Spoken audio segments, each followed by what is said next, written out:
আজকে আপনাদের ঢেঁড়সের একটি মজাদার রেসিপি তৈরি করে দেখাবো। যারা ঢেঁড়স খেতে পছন্দ করেন তাদের তো এই রেসিপিটি অনেক মজাদার লাগবে, আর যারা খেতে পছন্দ করেন না তাদের কাছে রিকোয়েস্ট থাকবে একবার হলেও এই রেসিপিটি তৈরি করবেন। তবে চলুন রেসিপিতে চলে যায়। এই জন্য আমি এখানে কিছু ঢেঁড়স নিয়ে নিয়েছি, ভালো করে পরিষ্কার করে ধুয়ে নিয়েছি। এখন একটি নাইফের সাহায্যে আমি ঢেঁড়সের সামনের মাথাটি কেটে নিচ্ছি, এবং যেহেতু ঢেঁড়সগুলো অনেক বড় বড় তাই আমি একটি 2 ফালি করে কেটে নিচ্ছি, এবং এর পিছন সাইডটাও আমি কেটে বাদ দিয়ে দিচ্ছি। এই একইভাবে সবগুলো ঢেঁড়স আমি কেটে নেব। সবগুলো ঢেঁড়স কেটে নেওয়া হয়ে গেছে। এখন দিয়ে নিচ্ছি 2 চামচ কর্নফ্লাওয়ার। আপনারা চাইলে কর্নফ্লাওয়ারের পরিবর্তে এখানে বেসনও ব্যবহার করতে পারেন।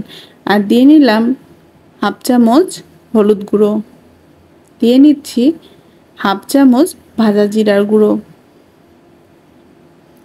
দিয়ে নিলাম 1 চামচ কাশ্মীরি মরিচের গুঁড়ো, আর স্বাদ মতো লবণ। সব শুকনো উপকরণ দিয়ে আমি ঢেঁড়সগুলো ভালো করে মাখিয়ে নিচ্ছি। এতে করে ঢেঁড়সের উপরটা অনেকটাই ক্রিস্পি হবে এবং খেতেও মজাদার লাগবে। আমি ভালো করে সব ঢেঁড়সগুলো শুকনো উপকরণ বা মশলার সাথে মিশিয়ে নিয়েছি। এখন আমি এই রেসিপিটি তৈরি করার জন্য একটি মশলা তৈরি করব। এই জন্য দিয়ে নিলাম এখানে 3টি কাঠবাদাম আর 2 চামচ সাদা সর্ষে, আর দিয়ে নেব ঝালের জন্য 4টে কাঁচামরিচ। আপনারা চাইলে কাঁচামরিচের পরিমাণটা এখানে কম বেশি করে নিতে পারেন। নিচ্ছি 1/2 চামচ কালো সরিষা। সব মশলাগুলো আমি পেস্ট করে নেব।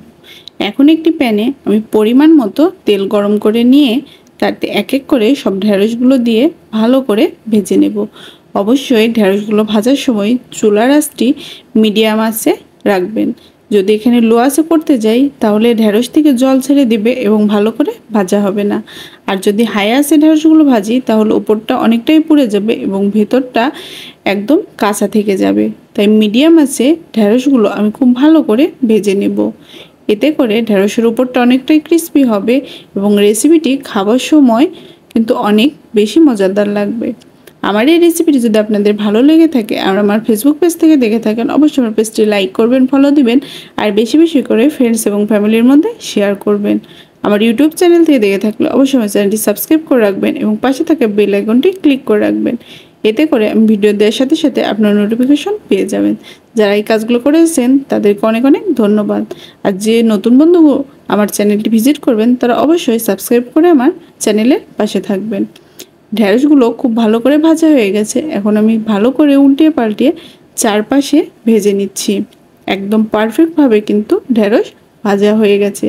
এখন আমি সব ঢেঁড়সগুলো তেল থেকে তুলে নেব।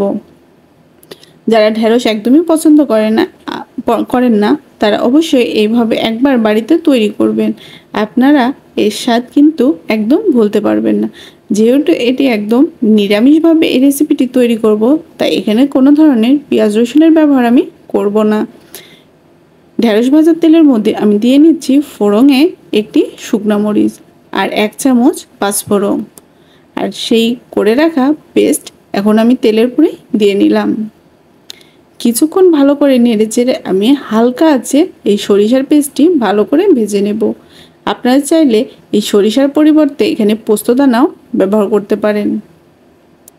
ভালো করে কিছুক্ষণ ভেজে নিয়ে আমি ভেজে রাখা ঢেঁড়সগুলো দিয়ে নিচ্ছি। ভালো করে সরিষার গ্রেভির সাথে আমি ঢেঁড়সগুলো মিশিয়ে নেব। এতে করে গ্রেভি ঢেঁড়সের মধ্যে খুব ভালো করে ঢুকে যাবে।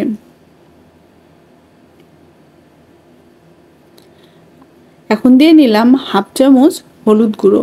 ভালো করে মিশিয়ে নিয়ে এখন কিছুক্ষণ আমি ঢেকে রান্না করে নেব।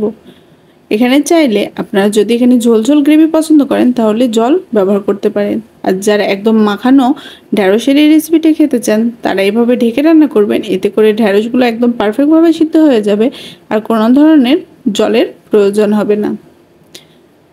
যেহেতু ঢেঁড়স ভাজার সময় আমি লবণ দিয়েছিলাম, এই জন্য লবণটা টেস্ট অনুসারে এখানে কিন্তু দেওয়া লাগবে।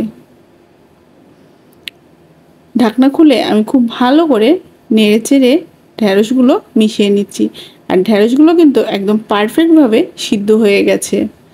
দেখেই বুঝতে পারছেন কতটা লোভনীয় লাগছে ঢেঁড়সের এই মজাদার রেসিপিটি।